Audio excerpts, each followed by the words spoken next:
Tonight, transition drama. What allies had been calling a smoother Trump transition runs into a rough patch, with even Republicans openly musing about whether some of the president's cabinet picks stand a chance of being confirmed. Late today, President-elect Donald Trump said he would nominate Robert F. Kennedy Jr. to lead the Department of Health and Human Services. The choice of Kennedy, an anti-vaccine activist, is expected to cause major alarm among health officials and experts. Robert F. Kennedy cares more about human beings and health and the environment than anybody. I'm going to let him go wild on health. I'm going to let him go wild on the food. I'm going to let him go wild on medicines. This announcement comes on the heels of former Florida Congressman Matt Gaetz being tapped for Attorney General, and our Major Garrett and Scott MacFarlane are following all of this and are here to help us break it all down. Major, so good to see you. There was no doubt that Robert F. Kennedy Jr. was going to have some kind of role in the Trump administration, but there was an assumption that perhaps he'd hold some kind of czar position because he would be difficult to get confirmed. But no. The president-elect went all the way, naming him the head of HHS. What's the thinking here? I think within this evolving Trump transition, Robert F. Kennedy Jr. represents the strongest pushback against all the things that happened during the pandemic, whether it was vaccine mandates, mask mandates, public health experts making all sorts of decisions affecting commerce, affecting what is viewable on the internet. Robert F. Kennedy Jr. is sort of a reaction against all of that. I had a long interview with him in Nashville in July, right after President Biden stepped down. And he said there was massive censorship, massive constitutional violations, all carried out under the guise of pandemic protections. That message caught hold with Trump supporters. And this slogan, "Make America Healthy Again," opposition to the FDA, opposition to the CDC, opposition to any regulatory agency that Robert F. Kennedy Jr. argues passionately, some would argue erroneously, but he still argues passionately, are basically in the hands of those who are there supposed to regulate, big pharma, big ag, to the detriment of average American citizens. That took hold in MAGA world, and it's part of the reason he's nominated today. And just to outline why this is such an unorthodox choice, he doesn't have a medical background, but that's not a deal breaker. Our current HHS secretary does not have a medical background. But he has spread conspiracy theories about vaccines. He has spread conspiracy theories about COVID-19. And then when asked about that by you and others, he said, no, I don't believe that. He denies it. And the record is very clear on this. And if there is a confirmation hearing, all of that will be aired. He says he's not anti-vax, but he also says that thimerosal, which is a preservative in some vaccines, causes autism. The scientific data on that is absolutely clear. By the way, thimerosal was never used in MMR vaccines, chickenpox, or polio, the ones given to children. So they were never in the children vaccine conversation ever.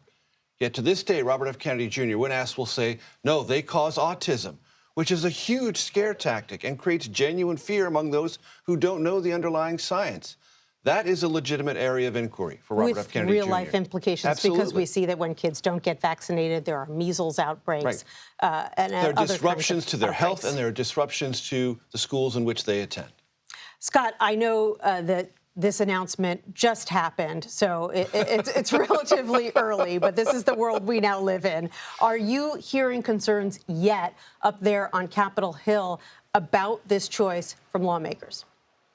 We've got limited reaction as this news happened as senators are on planes headed home from Washington, D.C. So far, it's along party lines. Bill Cassidy, the Republican from Louisiana, a doctor, by the way, who has oversight on health issues, applauded the selection of Robert F. Kennedy Jr. And we have the Democrat, Ron Wyden from Oregon, who said just the opposite. So at this point, it's a predictable fallout from the nomination. Let's see if somebody goes counter to their party on this particular choice. But what's more striking to me, Nancy, is how just the past 24 hours have crystallized themselves as the first real showdown of a president-elect and his own party's controlled Senate. You can just see it coming. You can see the writing on the walls, and you can hear the names echoing off the marble on the walls. Matt Gaetz, RFK Jr. They have consumed the attention and the conversation in Washington, D.C. And what's being asked of these senators is not just do you support these nominees, but do you think you're going to have a normal process to confirm them? Is Matt Gaetz confirmable in the traditional system as Attorney General? And if not, does that mean the Senate's going to unilaterally disarm some of its power? This is, make no mistake, the first showdown between the two, and it's unclear after the first 24 hours, Nancy, which side is winning. Scott, there are obviously questions about whether Matt Gaetz, who, as you mentioned, is the president's pick to be the nation's top law enforcement official, the secretary of the attorney general, rather, to head up the DOJ. There are questions about whether he can get confirmed. But setting that aside, now that he has resigned his position in the House, what are you hearing will happen to this House ethics investigation that was just wrapping up and was, depending on how the Ethics Committee voted, potentially about to be released? That House Ethics Committee investigation, Nancy, began in April 2021. This is a comprehensive thing.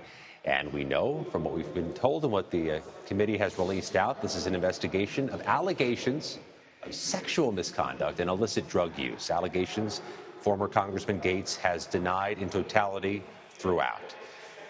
Now that he's a former member of Congress, the custom is the House Ethics Committee drops the case. They no longer have jurisdiction over a former congressman, and that has been custom for many years.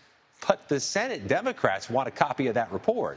In fact, the chair of the Senate Judiciary Committee made a formal ask that they release to the Senate the findings of that investigation. Any number of other Senate Democrats have said they're calling on it or demanding it too. It's unclear if it happens or when it happens. There's always the possibility what was found in that investigation leaks out somehow. But you know as well as anybody, the House Ethics Committee is perhaps the most leak-proof ship sailing in these waters.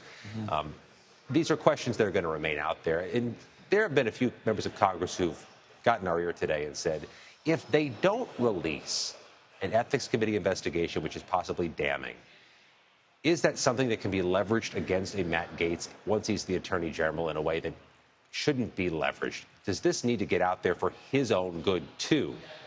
It's Democrats asking that question rhetorically, but it's being asked nonetheless. And what's interesting is that there are even some Republicans like John Cornyn of Texas who are saying, hey, if I'm going to make a decision on this guy, I want to see what that ethics investigation looks like. The bigger question that I have for you, though, Major, is, you've got Republicans who are major allies of President Trump expressing reservations about multiple cabinet picks.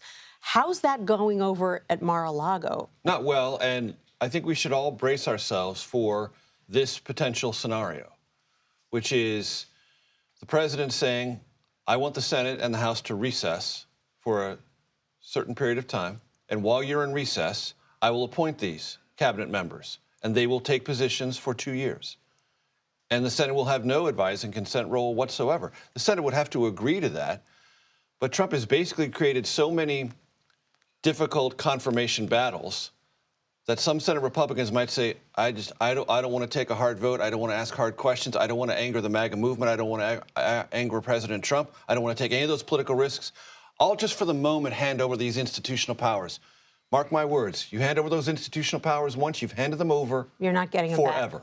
You have handed them over forever. I was talking to Peter Welch, senator from Vermont, Democrat, today for my show, The Takeout. He served in the House for a long time. He understands the House Ethics Committee institutionally would want to protect this report and not give it to the Senate, except in a circumstance where there is a live question about someone who could be the Attorney General and whether or not that person violated ethics or possibly laws. He said that report should be released. The Senate should have it in full. Right. And there are a lot of Senate Republicans who might be willing to go along with that. The question is, are virtually all of them willing to go along with it? Because you'd need a majority of the Senate to approve that. Major Garrett, Scott MacFarlane, thank you both so much. Appreciate you.